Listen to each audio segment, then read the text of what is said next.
All right, ladies and gentlemen, we are back with episode 24 of Zed Daily. I have PK with Alhambren Bloodstock. How you doing, sir? G'day, mate. Good morning. Good morning. Sorry, I've kept you. Sorry, I've kept you waiting. It's what is it? It's quarter 8:50 a.m. 8:50 a.m. where you're Early. at? Yeah, yeah. What time is it for you? Almost noon. It's 11:53 a.m. right now, Oh, very good. and Very it's a good. Monday for me. Monday. All right. Tuesday morning. Tuesday morning for me. All right, so I wanted to start off by asking you about your journey into crypto. How did you get into crypto? Oh, mate, I was I was pretty early. I read the Bitcoin white paper in 2013. Almost got done in Mount Gox. Was lucky not to get done in Mount Gox.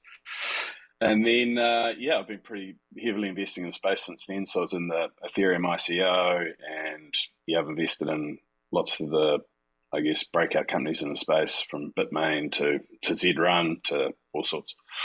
So yeah, been. I was in a previous life. I was in venture capital, so I was lucky to be uh, in that space at the right time, looking at the right things. Probably luck's got a lot to do with it.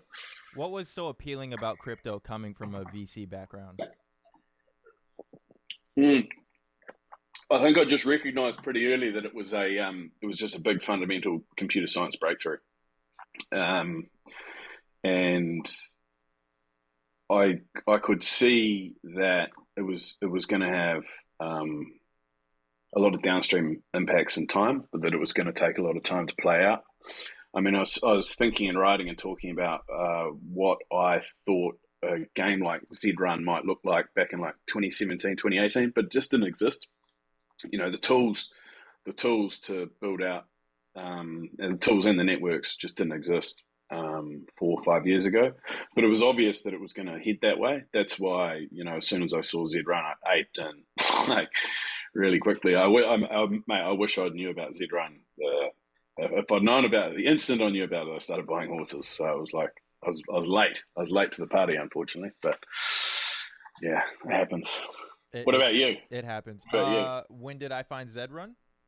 No, where'd you find crypto? Crypto for me, I got into crypto around like 2017. I was in high school at this time, so giving you a little background, I was 17 years old. I think I was like a junior in high school, and me and all my friends, we hear about Bitcoin, but none of us have enough money to go buy a Bitcoin, so we're all shitcoining at this time. We're buying Tron, we're buying all these random coins, hoping to trying to get a 10x. Yeah. Kind of forgot about it, and then for me it was Tesla buying Bitcoin on February 8th. That's when I was like, all right, Mm, this is here to stay. For me personally, I was mm, like, that was when I made my big jumps into crypto. So 2021 of this year, February 8th, when Tesla bought in, and then that's what made me stick around. I'm glad that was kind of the point, because once Elon left, by that time he left and kind of started creating a bunch of FUD, I had done my own research and had my own conviction in crypto, to where I was like, I'm fine with staying while he was out here mm, fudding it, saying all this bullshit mm. was gonna happen. So that was my entry into crypto. So have you been through a beer? You have been through one beer market.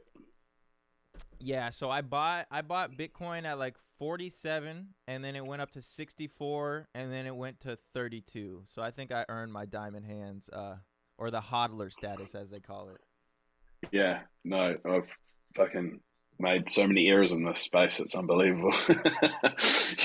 you, you eventually sort of either quit or come around to the fact that you just need to hold. It's in my opinion at least. Hang on, I'll just keep racing while we're chatting. No problem. Do these dips phase you anymore? No, No. no, no, not anymore. They used to. I mean, in the early days, it was like, I mean, I remember I was buying Bitcoin for like $100 US, and people just thought you were fucking insane. And I was in Asia at the time. I was a fund manager in Asia, um, and yeah, I remember I paid my. This is my best story. I paid my old boss. We had a game of golf, and we went across to Malaysia and had a game of golf, and I said, I'll pay you in this thing of Bitcoin. And he goes, all right, cool. And I paid him 2.4 Bitcoin for him to pay my golf. And at that stage, I think the green fees were about 500 US. So you can do the numbers. You do the numbers on that. He still messages me because he's still got it. And Wow, he's he like, still held it? yeah, he still got it. And he's like, that's the most expensive game of golf you've ever had. And I was like, fucking sure is, man. Sure is. You got to give him respect, though, because he held it, right? Most people would probably sell, right? Yeah. I mean, mate, I sold most of my Ethereum at like $20, you know, like, but when it still made a massive return because I bought them at like 15 cents. But, again, you don't have to learn too many of those lessons. And you're like, okay, you're a fucking idiot. Like, you just need to hold. So, these days I probably, those lessons are a few years behind me, thank God. But I always find it amusing. I've got mates that are, aping into the space for the first time ever at the moment, and watching them go through the same cycles that I went through. It's amusing. It's amusing, right? It's just like, far out, man. You see them come in, they check the price every day, they're looking at it, and it's like, man, I was there before, right? Oh, no, because they're all going down like these crazy fucking DeFi rabbit holes, right, as well? Where it's like, so it's just like, guys, it's so easy to lose your shit. Like, just buy some safe stuff and just forget about it for 10 years and just walk away, Did you ever think we would get to these prices today? From where you started at to now, did you think these numbers were possible?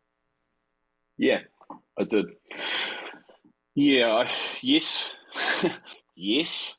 But I got really, really deep conviction in about 2017. That's when I got really deep conviction. Sort of 2013, 2014, 2015, it was all real Wild West, man. Like, you forget, like, in the Ethereum ICO, to even claim the Ethereum, like, you were dealing with like these weird text files, like these JSON files, and like you had to be pretty techie to even do it. And it was like, is this really going to be a thing? Like, how's this even going to work? And like, just none of the infrastructure was there. It's easy to forget that it wasn't that long ago that it was nothing like what we see now. And I think, winding the clock forward another 10 or 20 years from now, it'll be completely different again. Like, I do believe it'll be the same as what any protocol breakthrough is in the space, in that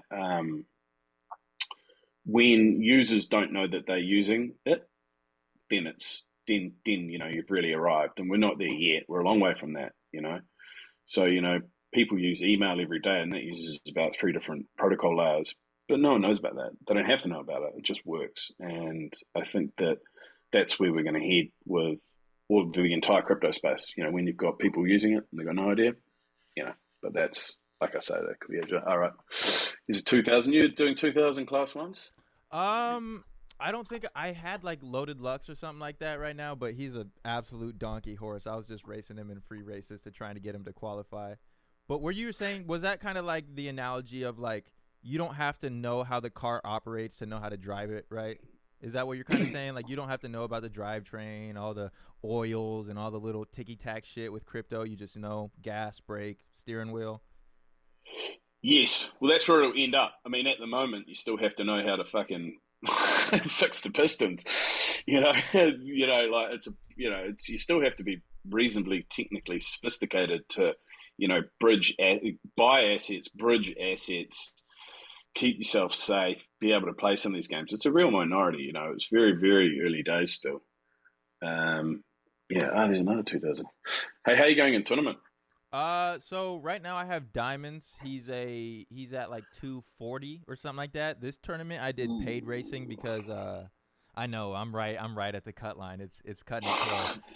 But I didn't want to do free racing. I'll ask you that.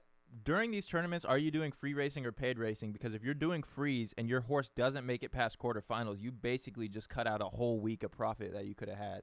So how are you going about this? Oh, I think about it slightly different. Mate, I'm all about glory, eh? I want to win fucking big tournaments. I don't give a fuck. I don't give a shit about what class they're in. I don't care. I couldn't care less. I just want to win, right? I've been in 2 grand finals and haven't won either, and I want to win. it's a simple equation for me. So, I mean, even common sense would say that I would dive some of my horses into the B finals, but it's just not how I'm playing. So, yeah, I've probably got the luxury that I can play like that. But yeah, also like the horses change so much.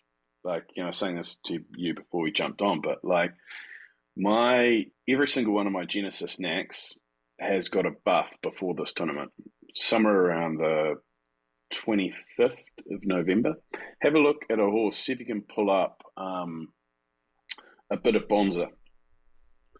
Have a look at a horse called a bit of Bonza and have a look at the stats from start of time up until 25th of November and then change it to look from 26th of November to today. Because that's a real good example. So you said do it from 26th of November till today? No, do it from start of time until the 25th of November, and then do it from the 25th of November through to today for that horse. So while I'm doing that, do you want to like walk through what distance and what happened? Well, this is Z1. It's a Z1 neck mare. She's definitely, she's probably my best breeder. Well, is my best breeder. But has never been a good racer. Never, ever. And then from the 26th of November, suddenly she's killing everyone.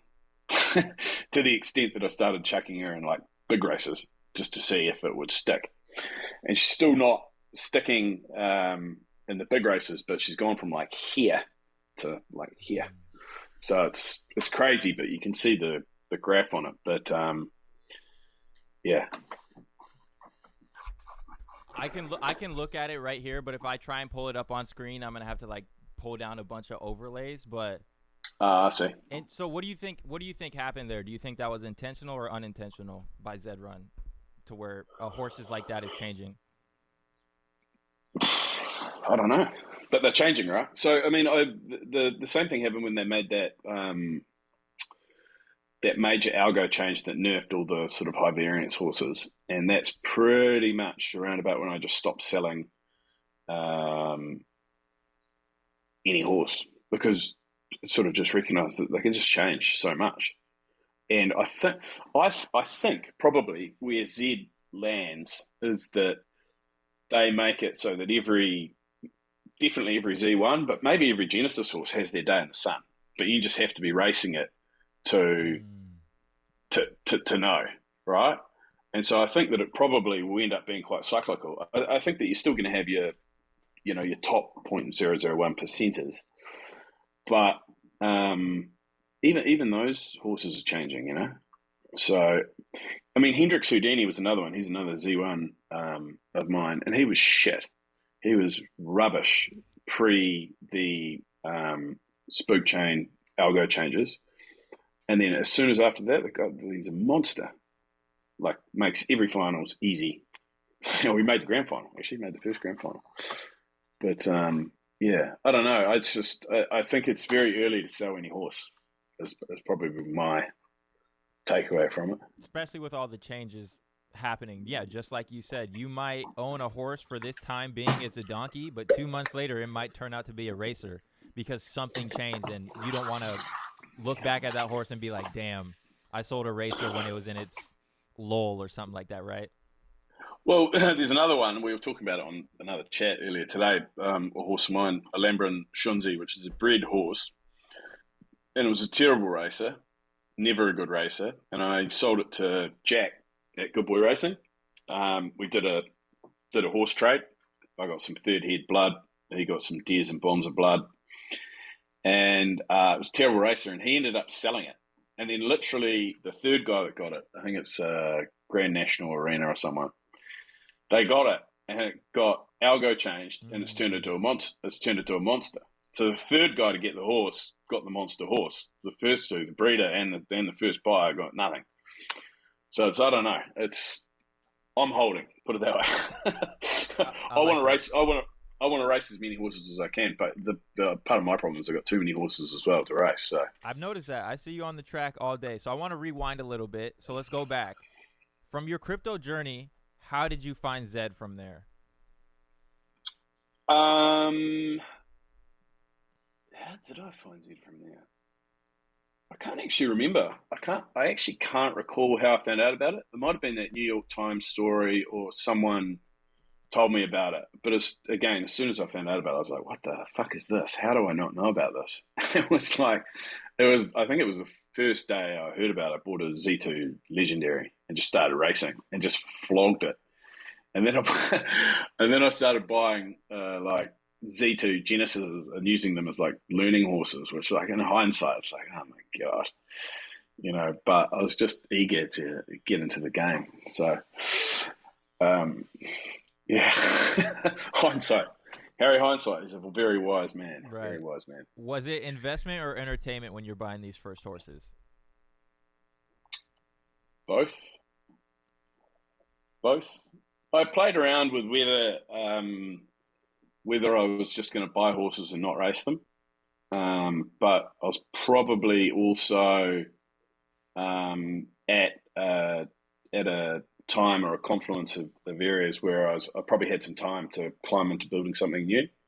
So I was like, actually, like, why not build a racing brand? And so I've still got a lot of connections in Asia, and I think if these guys are able to, if Zed's able to execute well, and especially bring on the gambling piece, this game will go bananas in Asia. Bananas, like gambling is a mainstay of life all throughout Asia. Absolutely love, all the Asian races love gambling. So I saw that, and yeah, I just thought that it was more execution risk on the team side, which part of why I invested in Zed as well, in the company. And yeah, I mean, I know the investors that are involved, and I was just like, it's a no brainer, I thought. So we'll see. We'll see. Everyone has their moments with Zed. Right. Yeah. I feel like everybody, if you don't feel like quitting or criticizing Zed at least once, then do you really care about the platform? But I want to know, how did you justify spending the Ethereum on a Z1? What was your thought process there? And because for a lot of people, that's a lot of money for a digital horse, right? So how can you justify that at that time being? I'd say it's a lot of money for pretty much anyone to spend on a digital horse. How do they justify it? Well, yeah, going back to what I was saying, I didn't think that I could be competitive unless I had C1s. And I'm never going to be Lucky Jack or any of the really early guys. They're just sitting on wealth, really. And well done to them. That's good. That's what happens when you're early on one of these platforms. But I thought, to be competitive, I have to have at least a breeding pair. In my head, the original theory was I want to have a breeding pair at every single Genesis layer. And then as I've sort of moved through the game, I've sort of changed that strategy around a little bit. So, I mean, I've got about 30 Genesis horses, but half of them are Z1 to Z5. So quite top heavy. And I just feel like you've got more chance of producing something that can win tournaments, if you've got that sort of concentration. Hang on, bro, I just want to watch this race. No problem. I've pulled Bamboo River out of retirement. I'm wondering if she's had a buff as well, but not sure. Is this something to where you got to like pull these horses that you haven't raced in a few weeks out like every month or something just to come check and see if anything's changed on them? Yeah, I've definitely started doing that. I mean, I've got quite a few people who run the horses for me, and we do like profit share now, which is good, which is handy. I have to, otherwise you just wouldn't get the horses on the track. And it's at this point in time, it has to be people that you trust or know, because it's crypto, right? Like anything could happen. But as I understand it from the Zed team, they're going to be introducing trustless horse leasing soon, which is a good idea. And then it starts to move towards that sort of Axie model a little bit. I mean, I think what you're probably just seeing with Zed. Oh yeah, get up, go girl. Bit of an early break. How much is the I think buy-in on that race? no, I think it's just a free. Okay, Is it? okay. It's just a free. Yeah, no, I'm just seeing if I'm gonna have to hammer it for the next 48 hours, try and get her to qualify. Is that one that's at the cut line or something? No, no, no, I haven't even raced her. I just Ah, I just saw that all these necks are just better, so I was like, actually, I might just start pulling out my Z3 necks and Z4 necks and just seeing who sticks and who doesn't. But I don't think she's gonna make it. so you were saying that you got like Z1s for tournament racing, but how were you racing these Z1s before the tournaments? Were you putting them in heavy buy-ins, low buy-ins? What was your racing day to day like before tournaments? I'm a terrible racer, right? like I'm a terrible like if you put me up against any of the other top stables, I'm just a bad racer. One, I just don't have the probably the patience or the analytical mind to assess events like arbitrage or crimson or even dancing. I just can't be fucked basically. But I with the first lot of Z1s, well, Bit of Bonza was the first Z1 I got, and she just wasn't a good racer. So it wouldn't have made any difference what I did because it just wasn't a good racer. And then I went and bought Des, which was it was a strategic buy because, well, one, we identified that he was being raced at the wrong distances, and we could see basically Dan Shan helped me a lot because I wanted to buy a marquee Z1 stallion, and so we were looking at everything basically on the market, and then Des got listed, and I bought it within a few hours because we've been looking for ages, and Des, yeah, like I say, Des was being run at the wrong distances. He'd been bred badly, and even the early sort of versions of the blood tool that we were using then sort of identified that, and so yeah, it was a no-brainer. Plus, it's the name of the token, right? The Des token. So it was, yeah, that one was a no-brainer. Where did I come in there? Nowhere. So you're racing right now. So how much time do you dedicate to Zed in a day? Like how many hours? Too much, man. Way too much. So like after this tournament, I'm probably going to have probably 5 or 6 weeks, 5 or 6 weeks off. Um, it's just it sort of does well for me at least. It becomes a little bit all consuming, and it's summer, so it's summer and Christmas and holidays and stuff. So I'd rather have some time off and sort of refresh and come back and hit it next year. But um, the the reality is I probably spend it's a full time job, pretty much, pretty much. Um, I've got maybe over 250 horses. I'm still buying.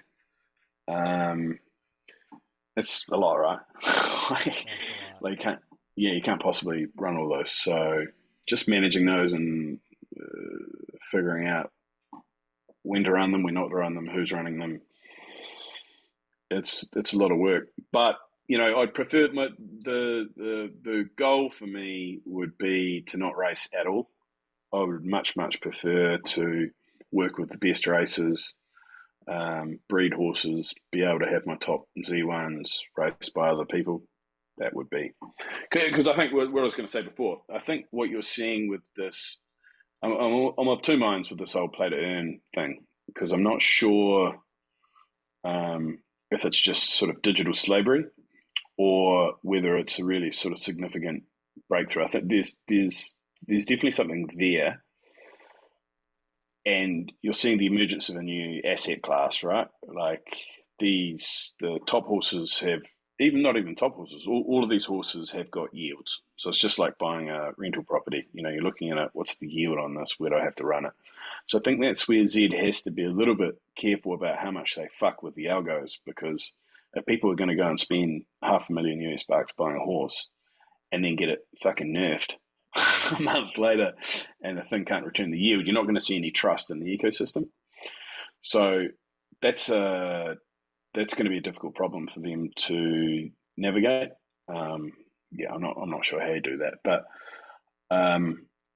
yeah, I think this is where it all heads is that it all heads towards large community-owned DAOs, right? And I've talked about this a little bit, but it makes sense to me that this game will actually just become a DAO in and of itself, and you'll have a ecosystem which is intertwined by interlocking or interceding incentive chains, and that DES token will be the sort of native fuel, if you like, that drives the whole thing. And I actually think that the biggest stables will become DAOs in and of themselves. So you'll see we're starting to do it with like the syndication of horses. So Hendrix Houdini is a syndicated Z1, and we're going to go through the process of tokenizing that syndication so that anyone can buy into that Z1 just by buying the token. But then by buying the token, then you want to figure out sort of what are the rights or benefits that you get from having different ownership inside that horse. So, like it could be once you own 1% of Hendrix's token, then you get some sort of breeding rights or whatever. But then any money, so for Hendrix, for example, all the money associated with him, winnings or losers or anything, goes into a completely separate wallet, which gets managed separately. But then, I would foresee that you can set up, liquidity pools and basically just have people be able to buy in and out of horses as they get hot on a market. And I think probably that's where it heads in time, because I also think that if we continue going the way that we are, these horses are just going to get so expensive. I mean, the reality is right now, as you were saying before on your stream, like the Z1s are selling for the same prices as houses. So, and at what point do they start selling for the same prices as buildings, 100%. It's going to be interesting to see how it plays out. But how'd you syndicate Hendrix Houdini without like a system to already do that? How'd you do that yourself? Well, Hendrix was just done with a group of mates. So I was already sort of deeply involved in the game, and I just said to a group of mates who I trust, hey, look, here's kind of what I'm thinking of doing. Do you guys want in? So the biggest thing was I said, look, I'll take the biggest chunk of Hendrix, and then basically carved off, I think I've got 40% of Hendrix, and then 60% of it is owned by another 5 guys.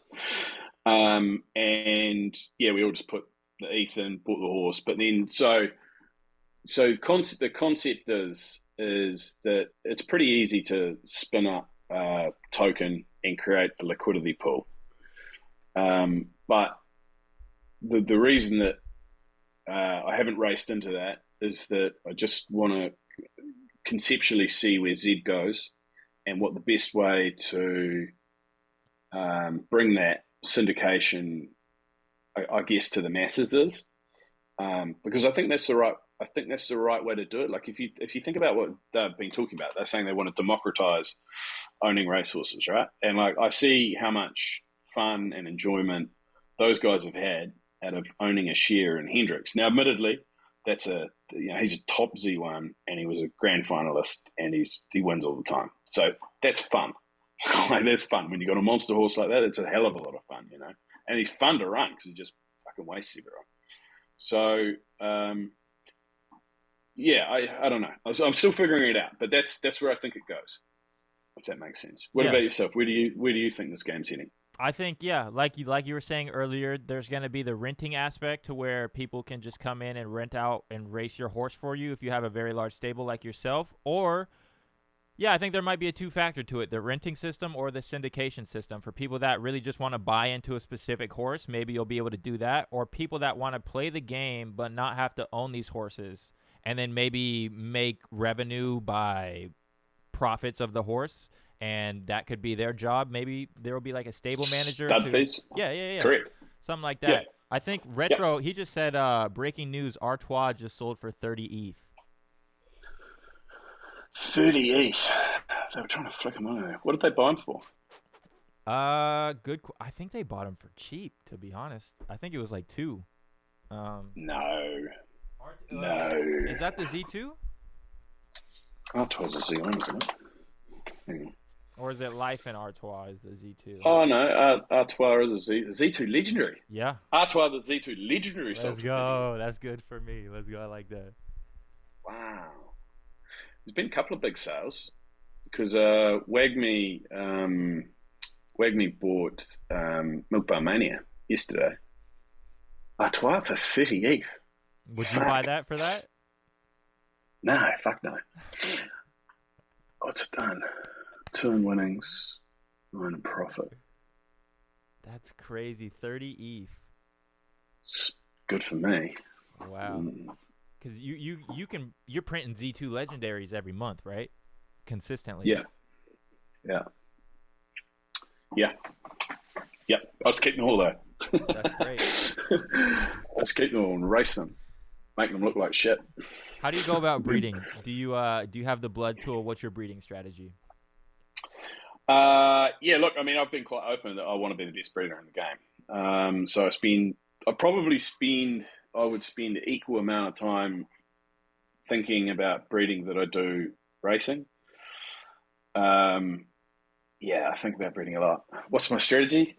It changes. Like, I look at the cliffs and drop-offs a lot. Like, blood tool, what the blood tool is really, really good for is giving you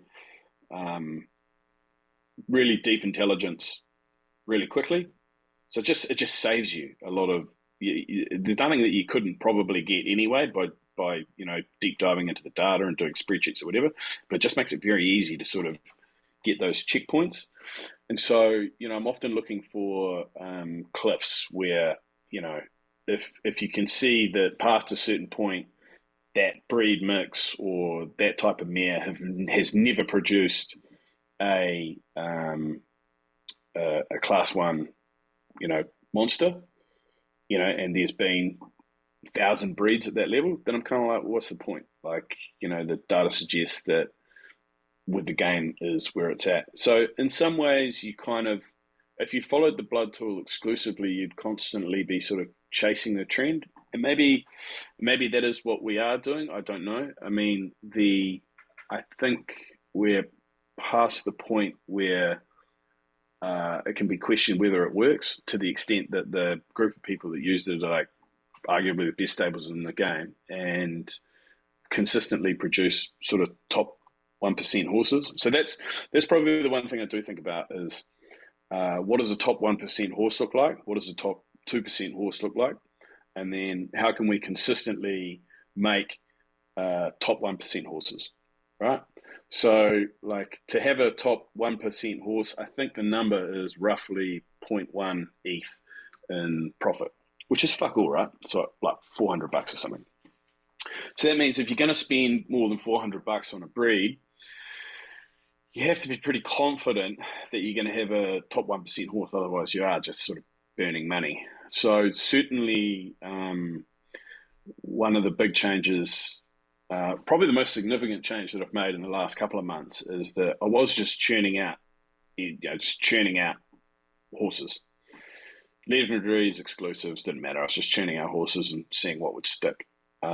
But I've changed that in the last couple of months, and I actually put it on Twitter, and I've started looking at every single breed, and I'll only breed the top sort of quarter of my breeding stock based on blood tool scores, and I'm consistently seeking a top 10 or 20% combined breeding score. So what the blood tool does is it gives you breeding scores for the mare and the sire line, and so I'm constantly just trying to maximize that. Like, I want that to be over 3.5 if you can.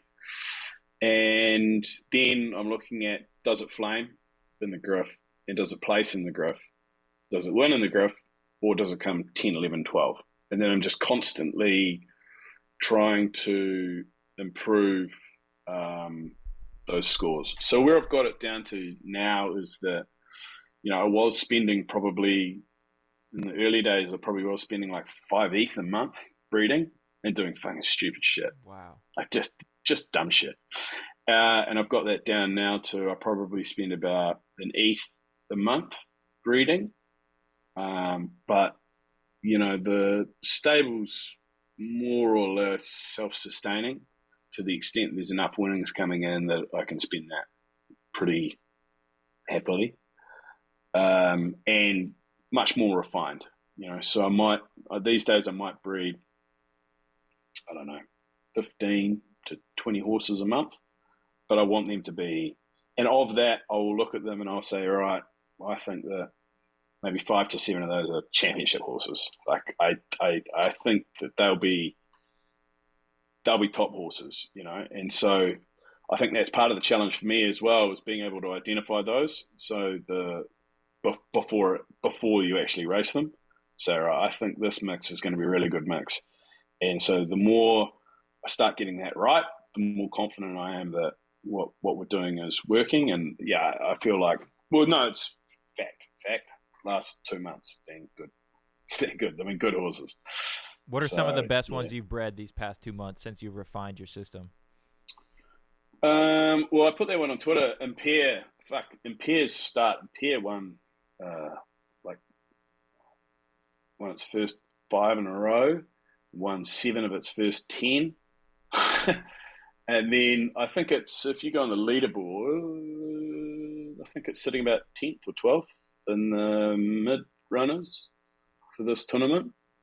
So that was a new one. I think I've out of the last batch. So what I do is I breed batches for tournaments. So I typically breed them and I race the griff, mark that all down, and then I'll put together a batch for a tournament. And then I will split up the batch between the trainers, and I'll usually keep what I think will be my top 5 or 6, and I'll race them myself. And I can't remember where I was going with that. But fuck it, whatever, forget it. So let's go back to Hendrix. What's your breeding strategy? Absolute shoot in the dark right now. Like I don't. I'm like you were at the beginning. I don't have the blood tool, nothing like that. So I mean, I'll go do a little bit of research. When I breed, really, I just try and breed something that has Diamond's lineage in it. So I'll make sure that he's either like the grandfather or something in that. But yeah, that's really it. I'm shooting in the dark right now. No champion horses, no nothing like that. Might have to save up for a blood tool or something. How many horses have you got? 8. Okay. Started with How 2. much time you started with 2? And I've just bought your way out. Yeah, just breeding my way up. I started with 2 Z2 legendaries, and then I'll just breed a Z4 every month, and then from beyond there, I'll go like Z4, breed with a Z2, make a Z6. Just trying to keep it under 10. Interesting. I'll tell you one of the things I did do in the early days, which I think will pay benefits, or has paid benefits already, is I went and bought up every bloodline I could, every championship bloodline. If I can get it at a legendary level, then that's perfect, or I'll get as close as I can. So everything from Ducky Melon to Slander Unlimited to Third Head to fucking you name it, I want to have it in the stable, because then you can really start playing around with things as well, especially when you get a good breeder from a strong line. And again, on paper, it looks great as well, right? So in time, if you look at some of my horses from a pure perspective of what they look like on paper, they look fucking insane. So that was certainly intentional. And people disagree with me, but I think there is certainly an expression of genealogy further down the tree. And I think exclusives, I have a feeling that exclusives you'll see a lot of expression through exclusives of the grandfather and grandmother line in time. But we'll see. Because you can hold it at that exclusive level. But when you're going for these championship lineage horses, are you going for fillies so you can retain and hold that bloodline, or are you going, or do you not care? Will you pick up a colt from that bloodline? I want a filly if I can. I'll take a colt if I have to. The closest I've been able to get to Ducky Mountain is colt exclusive, I think. That's about the furthest away I am from any of the bloodlines that I was after. To be fair, I haven't actually hit Doofy up, but they'd probably tell me to get fucked, which is understandable. But yeah, filly if you can, and then you can really control it.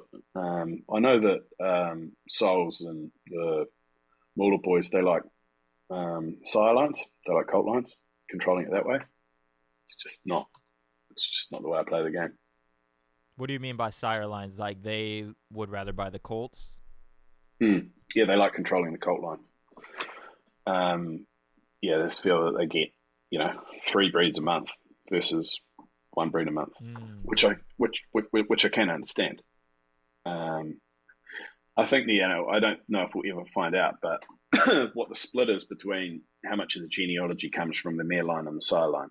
So in real racehorsing, they look at the mare line more strongly than the sire line.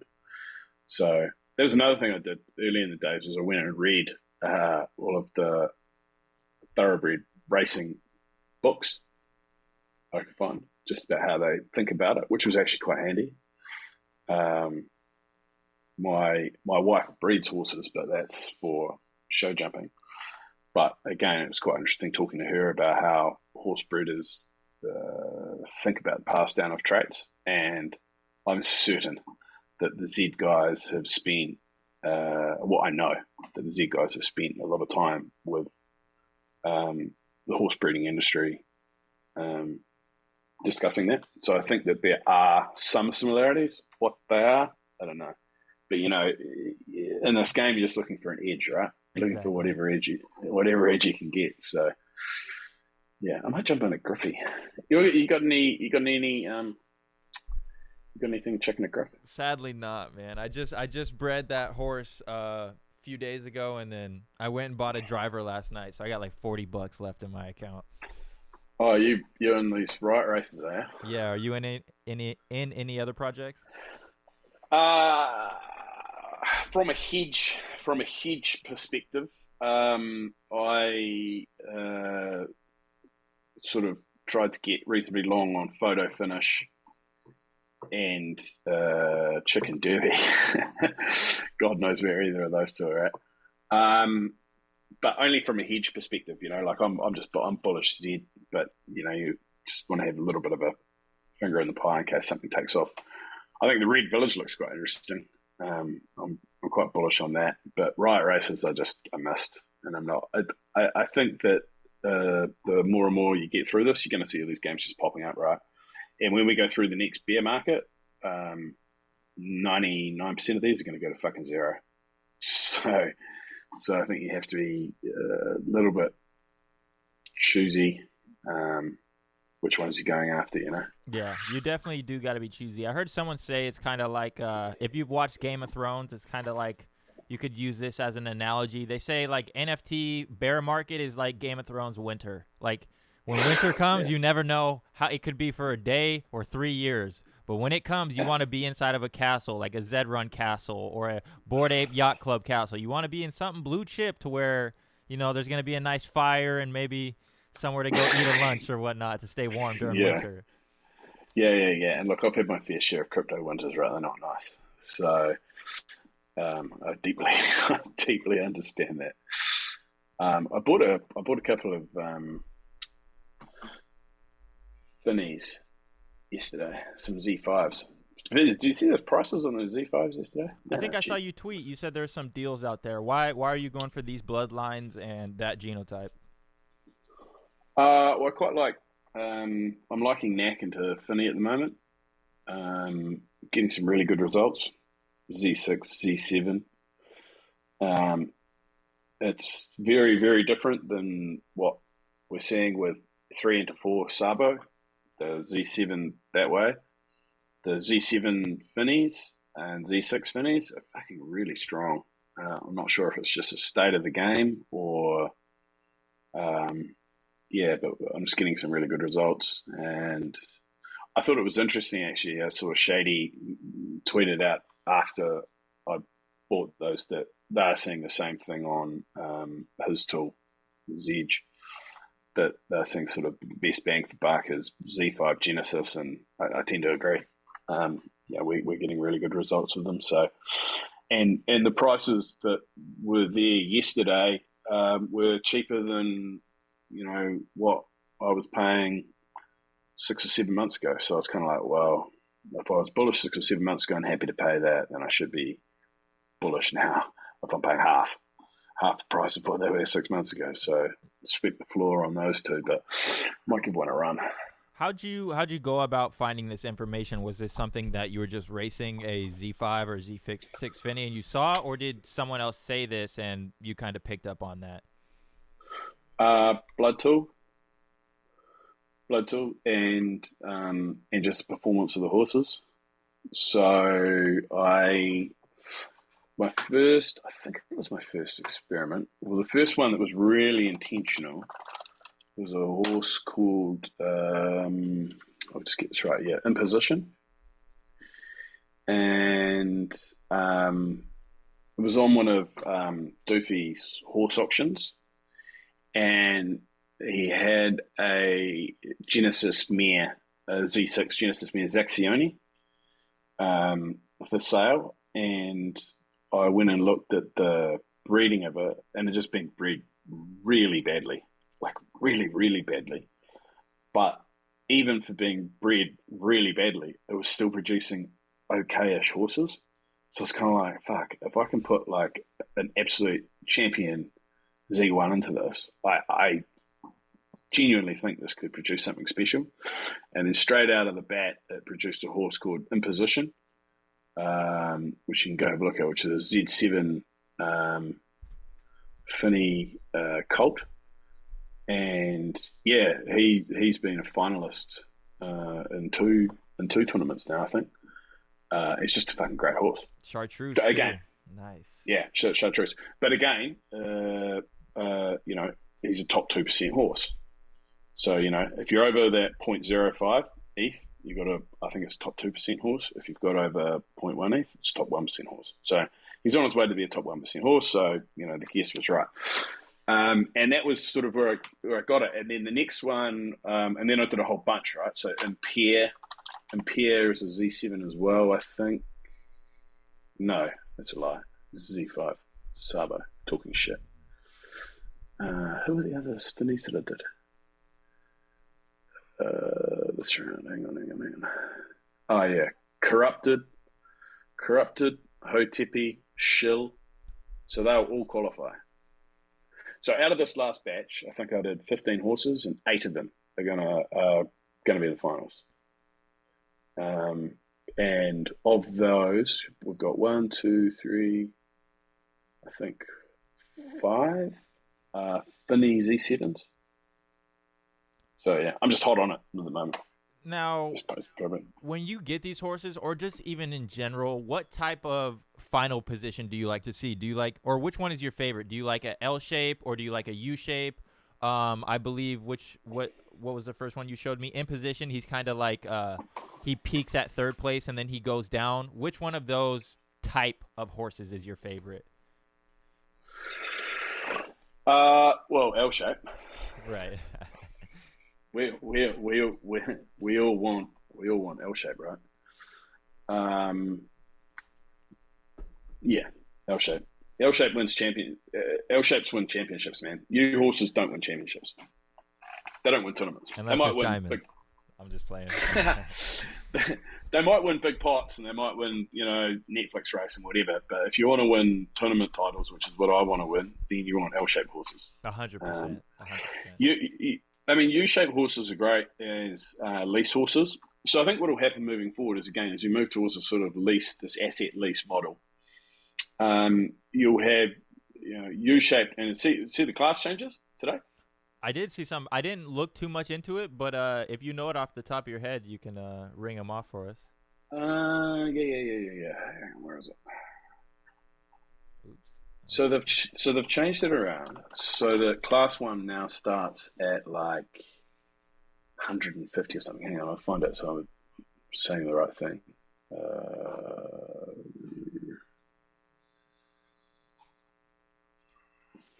Actually, just go to fucking Z Discord, right?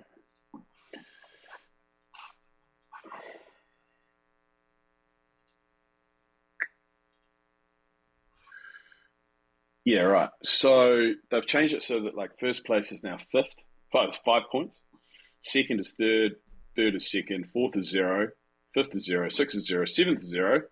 Then everything else is -2. But you're able to lose class points and freeze now, so that brings back down classing big time. And then they've changed the class brackets.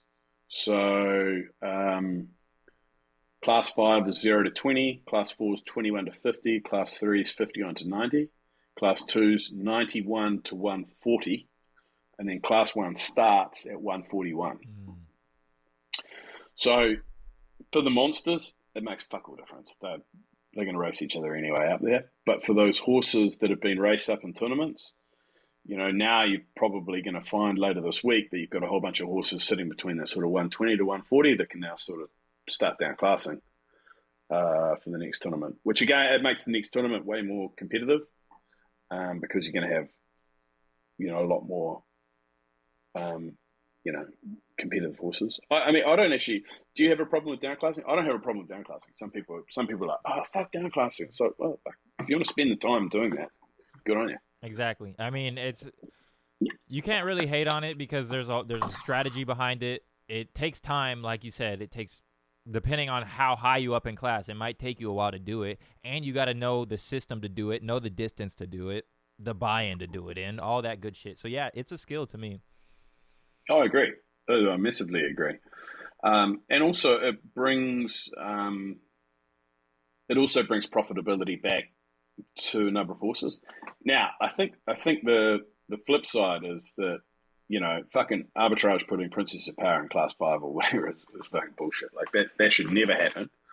So I'm not sure whether somehow you have to. I mean, I know there's talk of ELO, but I'm not confident that will work either. But there has to be some way that you can stop the top horses coming down and just destroying the lower classes.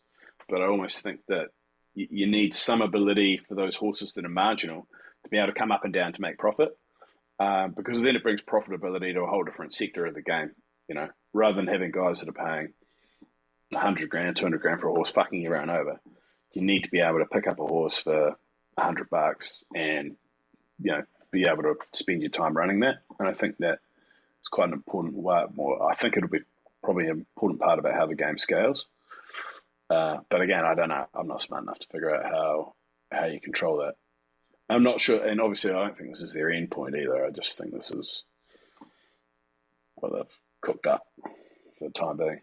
And there's really no point to go down in class now besides to qualify for these tournaments, right? Because if you're in class 5, you're still going to have these little pools, and now you're not going to be able to race in class 1. So there's really no incentive to sit down there with a beast horse unless you want to run it up into qualifying for a tournament, right?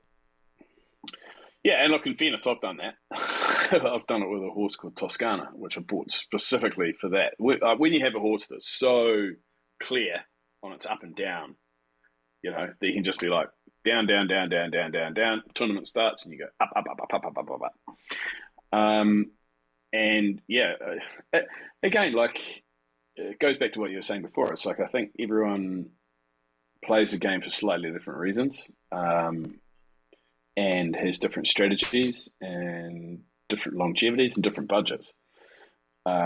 And I think in time, as we were talking about before, I think people have different jobs. Like I genuinely believe what we're seeing is the emergence of an entirely new industry. So as that industry grows, there's going to be content creators, there's going to be bloodstock breeders, there's going to be racers, there's going to be everything in between.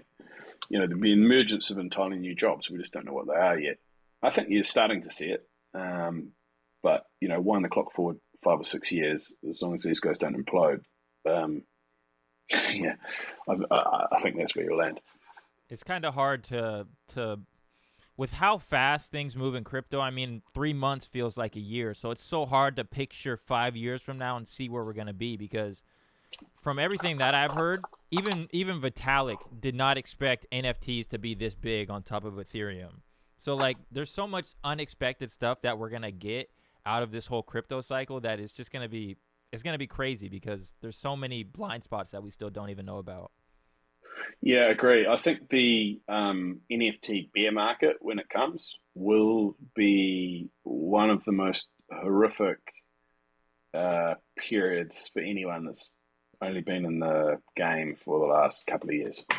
Like, it will be brutal. It's something I've constantly got in the back of my mind, having been through, I think, 4 crypto winters now. And probably only being inside a castle for one, maybe 1.5. Yeah, it's hard though, right? Because in a bull market, it's easy to be right. But, when the tide goes out, lots of people are going to be swimming with no clothes on. So it's like, you just don't want to be one of those people, which is hard though, right? It's hard. Especially when you got, like, I was having a look at those Riot Racer driver reveals. I was like, that's pretty cool.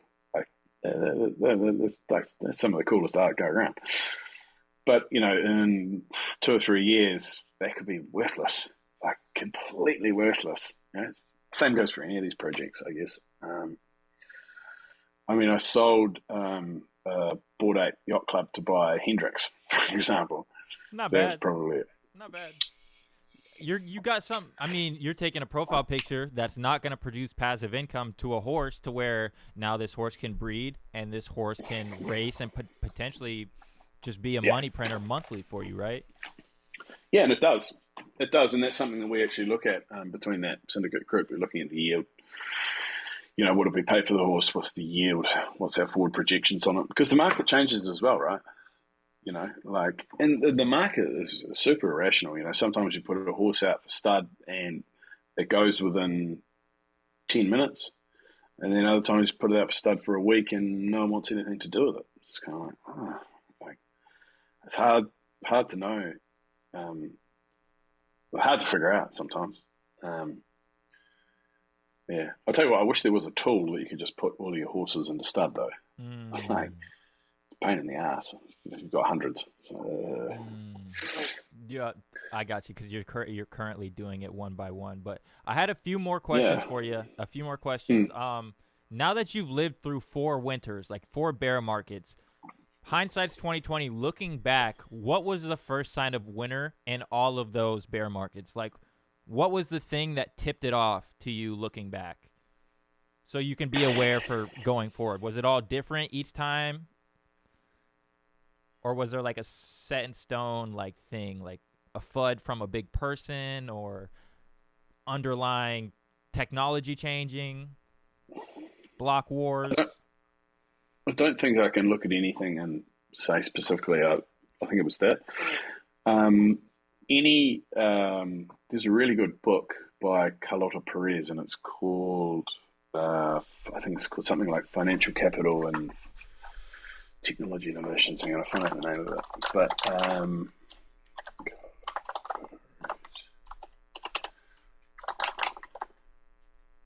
Technological Revolutions of Financial Capital. Tech revolutions. Okay. Technological Revolutions of Financial Capital. It's actually a textbook, like a university textbook, but it goes through some of the major technical revolutions of the past 1,000 years. So things from like canal mania right through to like mainframe computing. And it talks about how you get the inflow of capital as a new technical revolution comes into being the commonplace inside society. So I think this kind of boom and bust cycle it's part of it, and it's happened over and over again. Again, I gave up years ago trying to pick the highs and lows. Like, I'm not a technical analyst. I don't know. I think directionally, if you're long crypto, is probably not financial advice, but it's probably the right place to be, in my opinion. And yeah, it's more just trying to figure out where those growth um, markets are going to be. Like, what's real and what's not. And like going back to your point before, it's like, do I think profile pictures is going to be a thing? I was like, no, I don't. But if there's utility, or I think there has to be utility with this whole NFT thing. That's different. That's a different rabbit hole, right? Like it's a rabbit hole. I think the biggest thing with the NFT thing is that you're seeing the emergence of an entirely new asset class inside crypto, and that's probably so outside of sort of the currencies and the base layers and the different interseeding chains. I think NFTs is the first time I've ever seen something which I can look at and go, "Oh shit, that can be modeled with DCF with traditional financial metrics as far as what is the value of this asset." And I've never seen that before. I've never seen it that it's so closely aligned with traditional finance, if that makes sense. So are you saying like right now we're just kind of having fun, but in the future, like when a bear market hits, we're really going to use NFTs for like houses or cars or these like real world aspect type things? Is that what you're saying, compared to like profile pictures and games right now to what we're using them for? No, I think I think all these 10,000 profile pic things go to fucking zero, largely, unless there's some. You can look at punks and apes, and you can see that humans will ascribe value to whatever they want, right? So if you get enough people with a shared belief that something's got value, then it's got value. Enough people believe at the moment that apes have got value and punks got value, and therefore they do. But again, when they don't, they don't. So, and there is no cash flow associated with either of those. So, wow, that's not entirely true with apes, right? Because I started to do licensing deals and stuff, which is interesting in and of itself. But I think the point I was trying to make is that the way that I'm looking at it is I want to be able to see a future in which there are long-term consistent cash flows attached to those assets, which are the NFTs.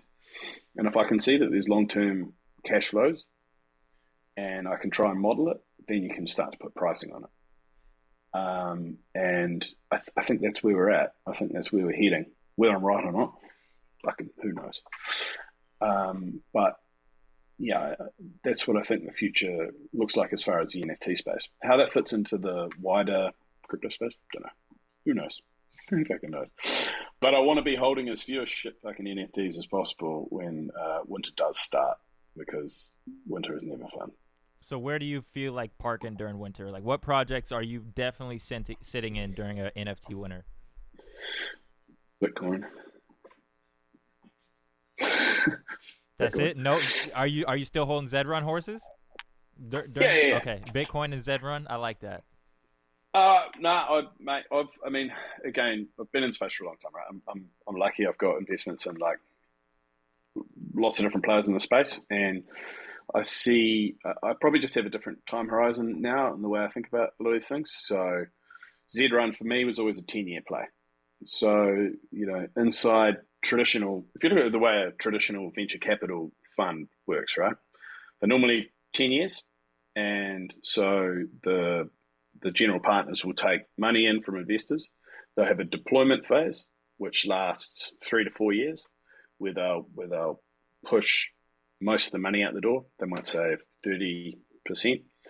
The next 2 years, say 5 and 6, they're going to double down on their winners, and then they're going to do nothing. And then they'll start harvesting. The harvest phase in a fund is sort of year 8, 9, 10. So if you're entering Zed Run, we're at the deployment phase. We're nowhere near the harvest phase. We're like 8 years away, in my mind. So this for me was always and that I come from that background, right? So that's how I think about a lot of these investments. It's exactly how I look at this project. This is a 10-year play for me. I'm trying to build a brand. I'm not fucking even thinking about exiting for like another 8 to 10 years. So that's all. I'm still buying. I'm still deploying, right? But inside that 10 years, we're definitely going to have at least one winter, maybe two. And, that's probably where your best buying is. But how you manage your USD versus your Ethereum versus your Bitcoin versus your Zed Run holdings that's the name of the game, really, right? That's awesome. How do you think about it? Same thing as you. I mean, you just said it through like a professional lens, but I look at it as that as well. I mean, build up, have a good asset and a good racehorse. Build up my own brand through the Evergreen Racing, like a business, and be able to like get revenue along the way. Build up like the equity in my horse to where if I ever want to sell it, I can sell it. But yeah, I wanted to ask you, what is the harvest phase? Is that like to where you're bringing in the most amount of money along that 10-year plan? Like, what does the harvest phase mean? From a venture capital perspective? Yes. Yeah, well, the harvest phase is when you're returning money to your investors. Gotcha. Right? So, yeah, that's the way venture capital works. Is that you take that money in, you push it out. It's usually a 10-year cycle, but your investors are liquid for most of that period. You might have some wins along that timeline, and then money goes back. And then typically what VCs normally do is they normally raise every 3 years, every 3 to 4 years. So they're raising money for a new fund, and then a new fund, and then a new fund. So unless they're any good, they don't raise any more than 2 or 3 funds, because people look at the performance of the first one and be like, well, you guys are shit. I'm not going to give you any money. Gotcha. So that's the way I think about my own investments is inside that structure. I think it's actually quite a good way to think about things, especially in because what this is early stage investing, right? Which is pretty much all crypto investing is early stage investing, and early stage investing is the riskiest of the lot. And it doesn't matter how good you are, your failure rate is still going to be very high. So even if you're the best in the world, if you're investing at the early stage, then your failure rate is probably going to be 70 to 80% of your investment's going to go to zero. So you sort of have to have that expectation as well, as far as right-sizing the investments.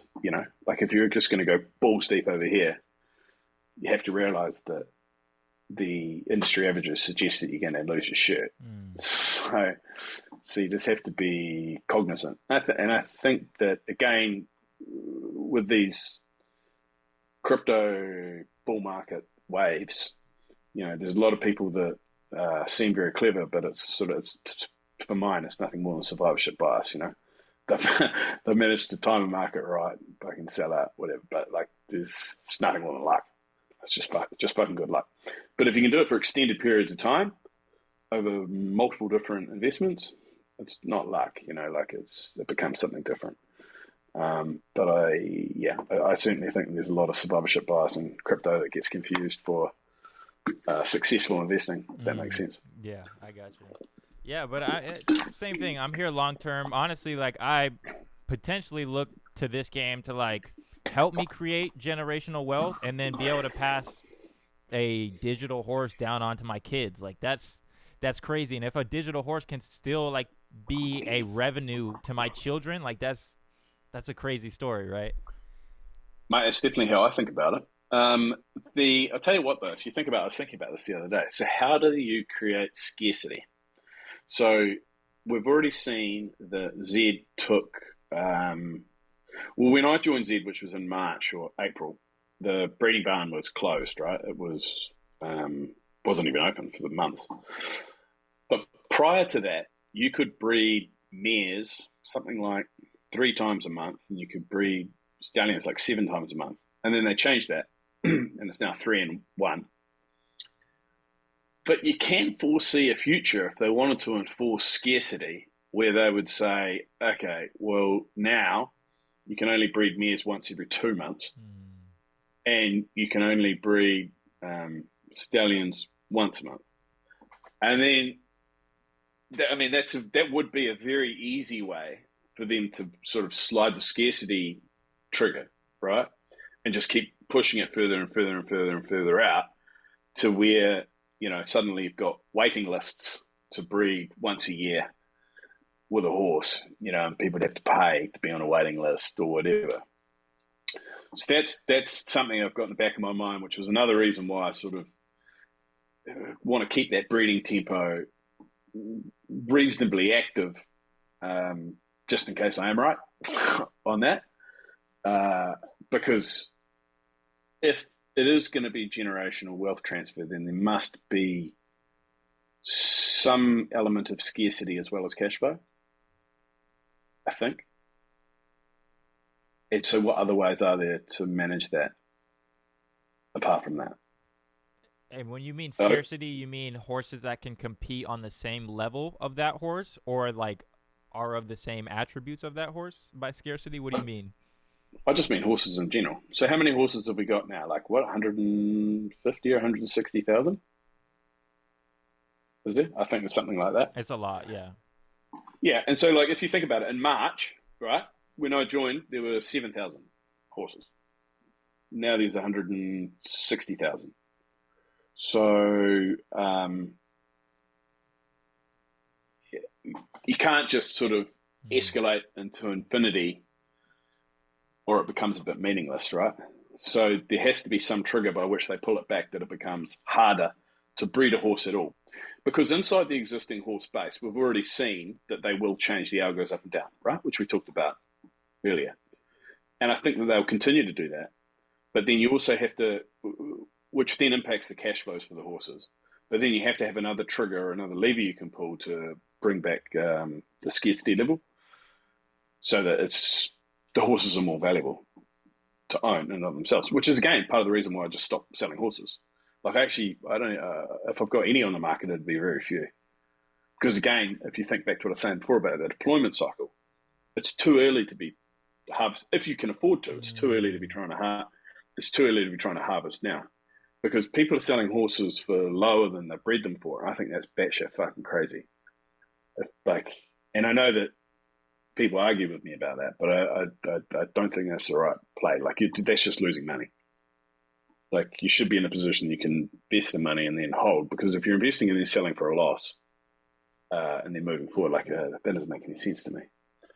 And we went through that weird period where, and I genuinely don't even know what horse prices, apart from me buying some horses yesterday, I don't know what's happening in the bred market because I just don't look. Are people still selling horses for under their cost? I believe so. Yeah, it would make for below breeding minimum. Yeah, I would assume. I've heard people come on here as well and say that they'll just cut their losses if it's not a racer as well. Yeah, but look, mate, as I talked about before, like, I've been burned by that. I've sold what were shit races that then turn into fucking great races. So it's like, well, it's a bad idea.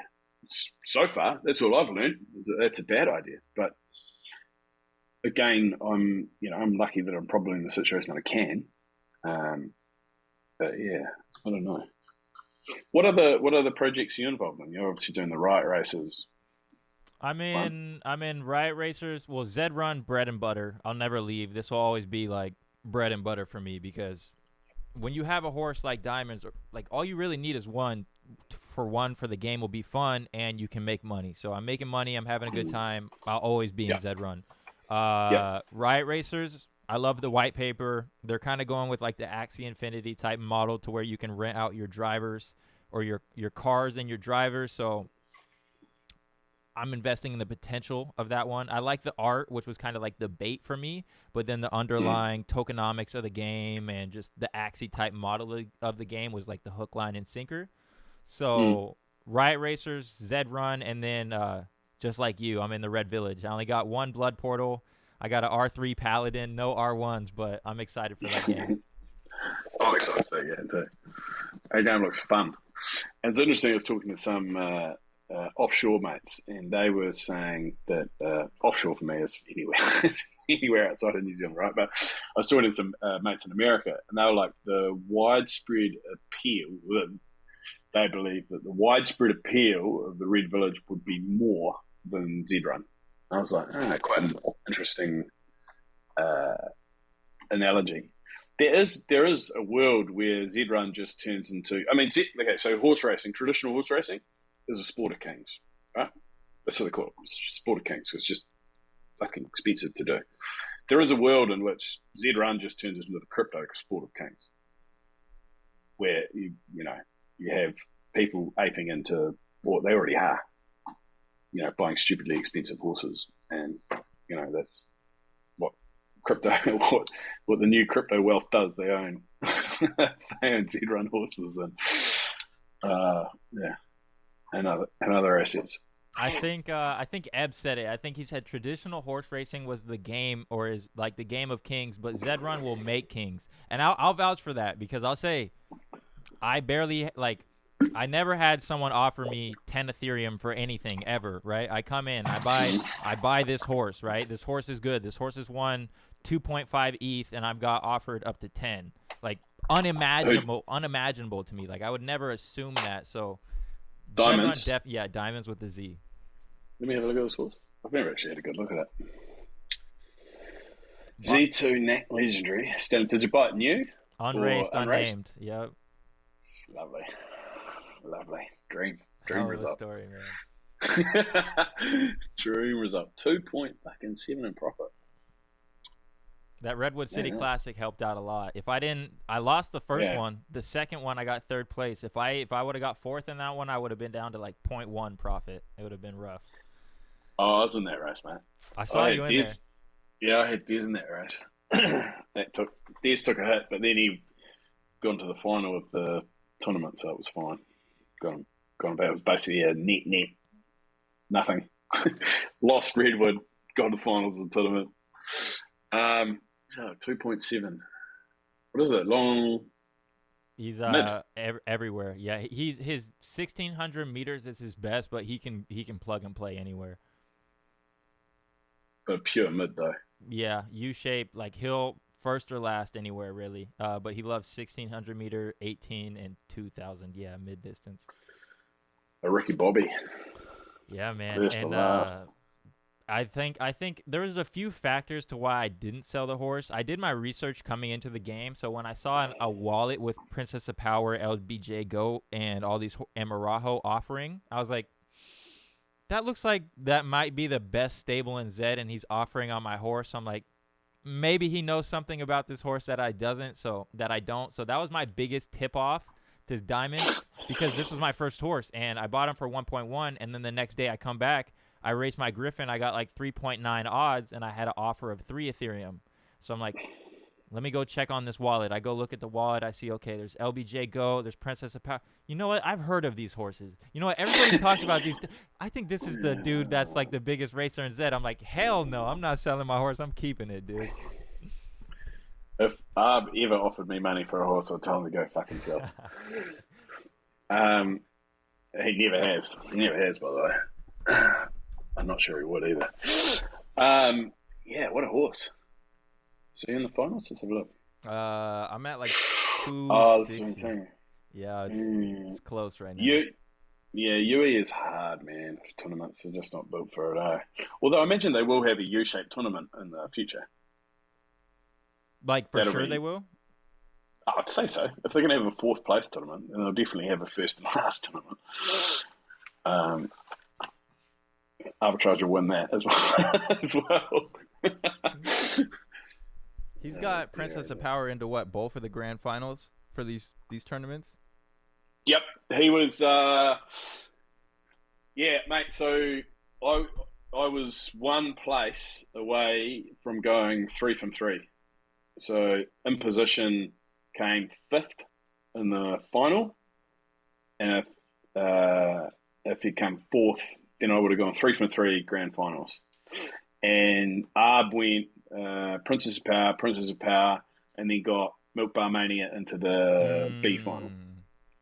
So no one's done a 3-peat yet. 3-peat into the finals is the next goal. Fucking hard to do. Real hard to do. Although, actually, did Good Boy Racing? Good Boy Racing went first too as well,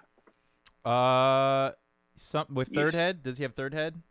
Yeah. Yeah, I think first two he's made it. I think he got like first as well in qualifying. He was at like top of the leaderboard for qualifying with that damn horse. Yeah, well, he wants to beat everyone every time, but he beats the field. Did he get it though? I thought he was. Hang on, let's have a look. I thought he did it. Oh, he raced it more. Oh, did he? Are you kidding me? I'm coming second in mid runners, actually. Right now? With that horse, yeah, with that horse that fucking changed up, that shit racer that's just turned into a great racer. it's just wasting everyone. Now it's going second in the thing. I can't see it. I might race it again. Actually, I can't see it winning. Like it's just weird. But yeah. You never know. You never know. I don't think anybody figured it out to pull that first one out of the tournament. What do you think? What do you think about What did you think about Sentinel Gate? I'm gonna say I didn't do enough research, but man, it's interesting. It's definitely interesting to see. Either you gotta have massive balls to come in, buy that horse for that much, and just say, yeah, $3,000 race, don't care, tossing it in, run it back for another one, tossing it in. I mean, but I heard someone say like for every conspiracy or like bad way you could think of something, there's one reason that's just not malicious. Just somebody might have liked the name. Well, have you heard? There's a concept called Occam's razor, which is what I was saying when it was going down, which is like the simplest answer is usually the correct one. The simplest solution is usually the correct one to any problem. Occam's razor on Sentinel, in my opinion, is someone just aped into a Z2 and was like, yeah, fuck it, I'm going to go in these big races. Fucking started dropping these big races and just won a couple. And was like, this game's fucking easy. Well, like the only reason I say that is that I aped into buying Z2s, and if you look at the Artful's profitability record, I was dropping it into big pot races pretty much straight away and losing, and that's why he's got negative profitability still, and I'm having to grind him out of it now because I basically did the same thing. Like in my mind, I'm like, well, that could have been me. Like if the Artful was Sentinel, like I don't know. No, I agree 100% because I think first 10 races for me, I came in and I threw diamonds in the $500. Did you? Yeah. So I wanted to come in and compete against the best, and you're not going to know if you're the best unless you go up against them. So you got to take your shot, right? Absolutely you do. And you've also got to remember that there are people like Good Boy Racing, that group. They got heaps of ETH, man. They got plenty of ETH. Even Arbitrage now has got heaps of ETH. I think that Wagme coming into the game as well. I think that you're going to see. What I don't think is we haven't seen the really big players come yet. I agree. I think that there'll be really big money come into the space and start buying up. I think I'm a really junior version of that, and I think Wagme and Good Boy Racing are next level of that. Arbitrage now with his bankroll is right up there as well. But I think someone will just rock in here with like thousands of ETH and just be like, yeah, let's play. Yeah, going back to what you were saying, at that point, it might be to where you still have a chance at becoming a king, but you're probably going to have to go UU at that point. But if you want to buy anything proven, probably out of the price picture, right? I think so. I would think so. I mean, it's pretty cool though that you, for example, bought a Z2 legendary, unraced, unnamed, and it turns into that. Like that's fucking cool. And even the fact that Artois sold for 30 ETH today. Who bought it? Wagme, I think. Wagme bought it. Motherfucker. Did he really? I think that's what Retro said. This dude is like Thanos, bro. He's about to get the whole Infinity Gauntlet on everybody and just snap on him. He's got. I've had a brief chat with him, mate. Quite good dudes, eh? But tell me, it's two brothers, and obviously they've got a bit of ETH lying around that they don't know what to do with. Definitely, Definitely late Thanos though. We got to call up So the is it Avengers. So is there any price? So let me ask you a question. Is there any price that you would sell? Oh no, what is there's always a price. What is the price that you would sell diamonds for? You sell it for 30 ETH? That's a lot of That's money, a dude. lot of money. That's a a lot of money. What's Honestly, that? It's 125 grand. There you go. It's on the chat. yeah. 125 grand for a Z2 legendary. It's hard though because I could sell. If I sold my horse for that, yes, I could buy back in and maybe I'd be able to buy something good. But would I ever be able to buy a horse of Diamond's caliber? Like that's what I asked myself. Even when I got the 10 Ethereum's offer in the beginning, it was like, would you be okay selling a top 10 horse and never being able to get something like that back again?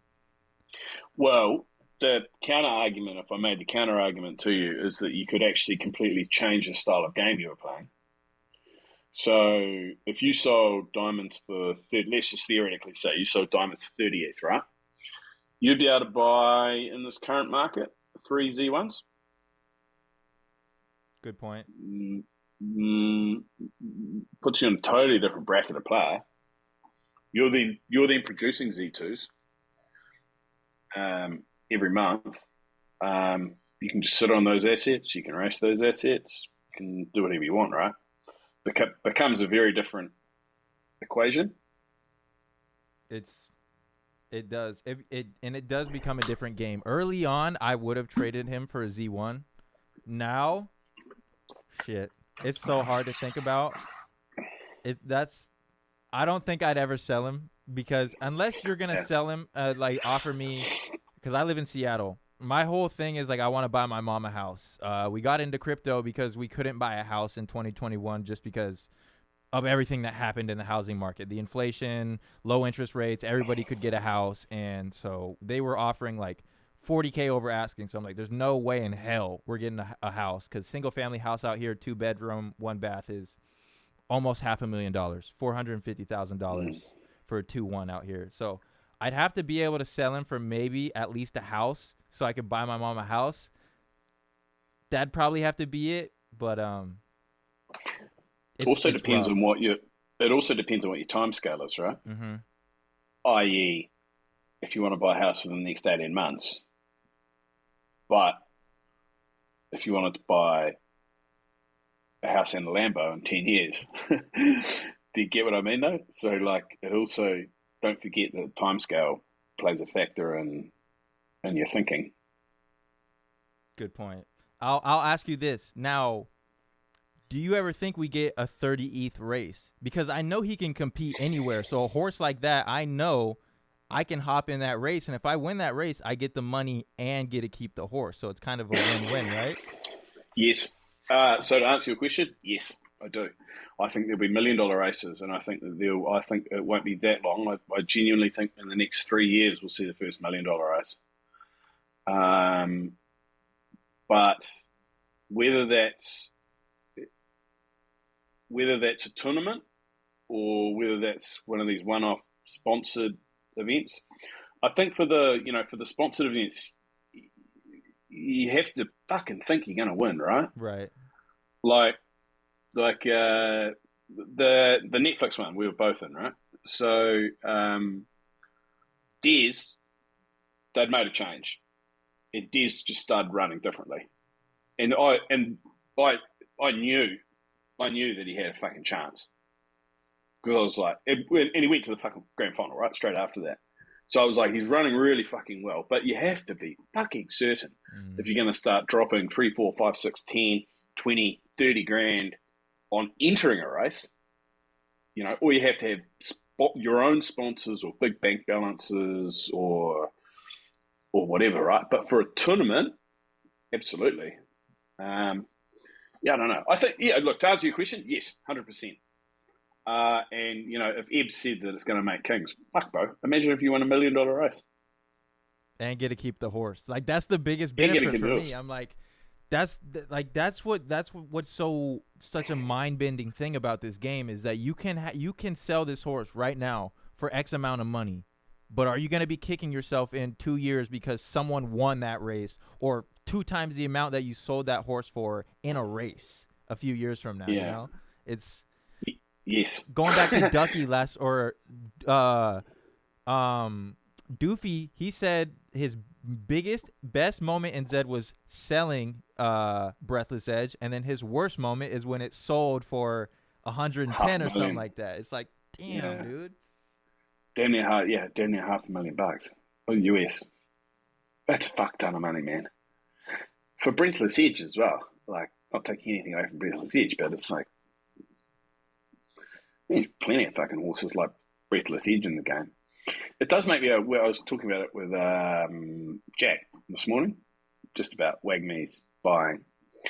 And it's kind of like, sort of going back over some of the stuff we talked about, it's like, I'm not sure that buying the best horse in the game or the perceived best horse right now is necessarily the right strategy, because the horses change. Good point.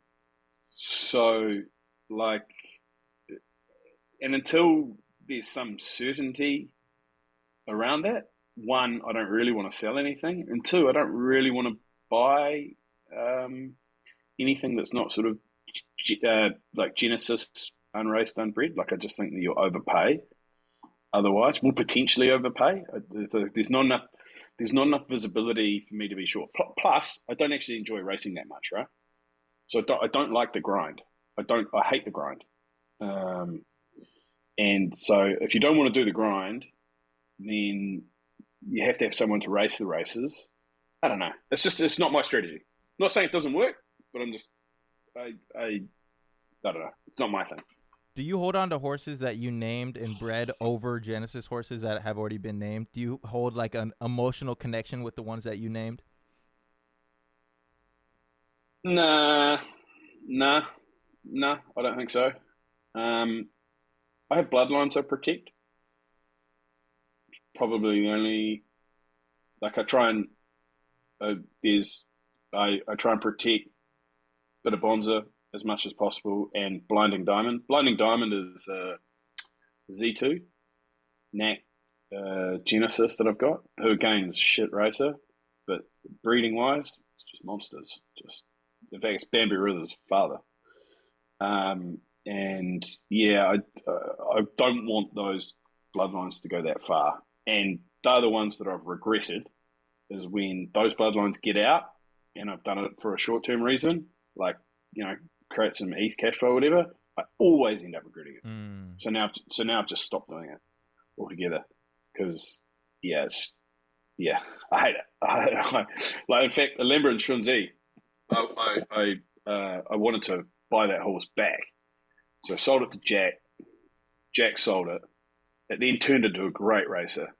If you ever look at that horse, like, it's a good racer. What's the name? Now, Alhambren Shunzi. I'll tell you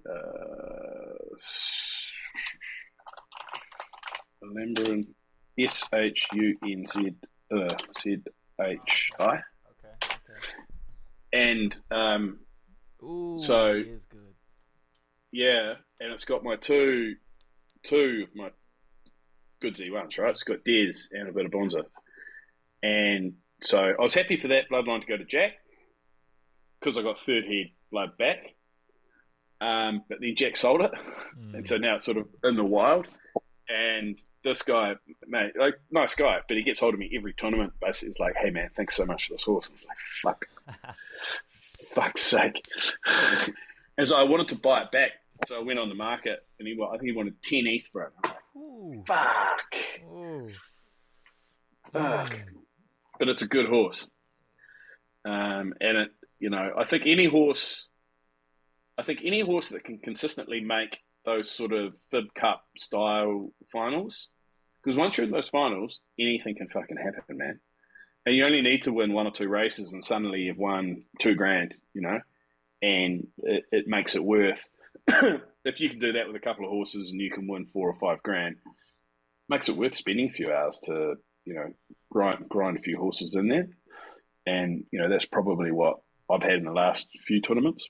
But yeah, fucking hate that bloodline being out there. So you said you hate grinding. How is it on Yeah. finals day when your hands off? You just get to sit back, you get to watch your horses race. How is that? What's the experience like? No, bro, that's the epitome, right? That's the epitome. Mate, both those grand finals when you're watching 6 races and your horses, you've got one of the best horses in the game. You're racing against 11 other of the best horses in the game. Anything can fucking happen. Like, anything can fucking happen. And you just need things to go your way, right? Like in the first grand final, I think Hendricks only needed to come 5th, I think, in the final race, and we would have come 3rd. And he came 6th. I think in the last race we came 4th. So it's like I'm like a fucking bad quiz question. Who came 4th in the inaugural fucking grand final? Hendricks Houdini. Fuck's sake. But yeah, like that's a lot of fun, man. Like that's like shaking, when you're up for winning, 30, 40, 50, 60, whatever grand you win. That's different, right? Because that suddenly justifies everything you're doing. Especially if you're doing it sort of pretty much full time like me. Like there has to be a point in time where you can look and say, right, this is justified. Because at the moment, like my wife and family think I'm completely insane, right? But luckily enough, like I've had enough wins in the past that and other things are like, all right, well, we'll let you do your digital racehorses, but it's pretty weird, right? And I'm sure most people in the game are exactly the same. Like, you're doing what? You're racing, what are you doing? Racing digital racehorses. Okay. No, what? NFTs. Oh, okay. It's the money that talks, right? It's once you say like, hey, I just won $2,000 with this racehorse. They're like, what? In the span of 10 minutes, you didn't lift a finger? Like, yep. Well, I mean, that's for someone like you, bro. Diamonds in that Netflix race, like, that's a game changer, right? It's just like, cool. No, this works. This will scale. And that's why it's good. It's great.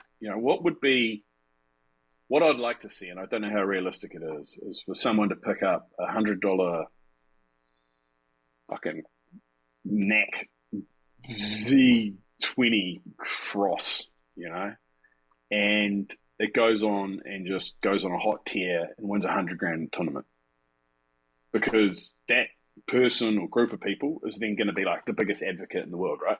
They'll just sprint around, tell everyone that they can see for the next 10 years that they won $100,000.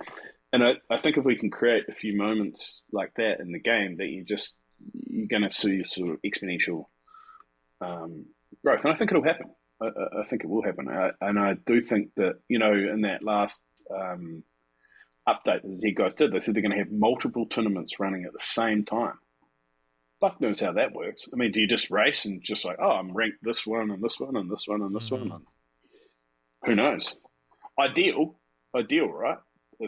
But again, like, I don't know, the grind isn't for me, But yeah, man, I better cruise, man. I've sort of chewed your ear off for over an hour and a half. No, that was good. That was a great conversation. That was great. Last question. This is it. If you could change one thing in Zed, bring back or take away flames, bring back odds, take away queue times, take away stamina, change one thing right now, what would you change and why? If I could just change one thing. Yep.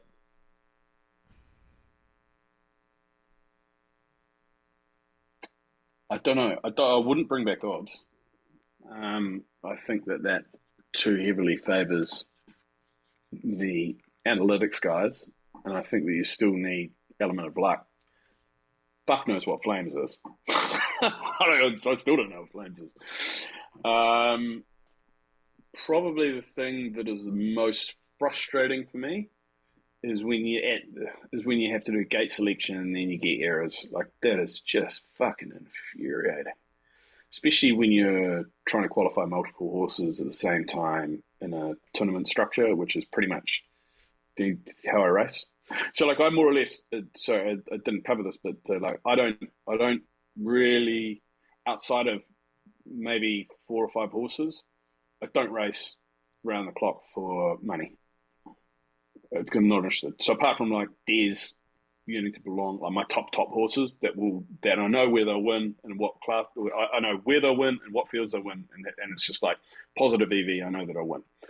I don't race day to day outside of that, but come tournament time, it's just like all on. It's like batches of horses going. So the one thing to answer your question, to finish it off, the one thing I changed is just the gate selection. Like just go enter, and the horse should just go in. Like this having to fuck around and everything, it's just a pain in the ass. Especially if it doesn't matter right now, right? Especially if it doesn't matter right now. I mean, yeah, the gate selection one's an interesting one if you're going to have that as a selection item, because I think what you'll see is just see massive cock blocking. So, like, yeah, you will, right? So if you know Princess of Power's gate is 4, and you race against Pop day in, day out, fuck, before you even enter your horse, you're just going to put a fucking donkey into fucking gate 4, and then you'll be like, cool, go after, or you cock block first, then go after my own gate, and so you be there early enough, and you're just going to have bots start doing that. So I don't really see how they're going to make that work, but I can see how it would add. I mean, just like in real racing, right? You have the draw, and on some days you get lucky and you get the inside. You get an inside lane and the clear run, and that's just luck. And I think that would be quite nice to see. That yes, horses have got preferred gates, but you don't get to choose those. You just have to enter the horse in the race. If you draw your good gate, happy fucking days. You should have a good day. It's not going to be necessarily you are going to win, but at least adds that element. I would prefer to see something like that, because I think the element of luck will remain important in this, right? Because it is still gambling. But yeah, gambling, bro. I reckon if you want my opinion on what tips this from being like, mincy sort of game with 10,000 people playing into like 1 million people playing, gambling. Let people gamble on the horses. I'm sure there's a lot of regulations. Well, there are a lot of regulations around that. But as soon as that happens at scale, we will see a different game emerge really, really quickly, because you'll see professional gamblers come into the space, and that will change the game completely. 24/7 gambling, right? Races are going on all day, every day. So gamblers delight at that point, right? Yep. Big time. Oh, God knows how you stop corruption as well, right? Yeah. So let's say you good point.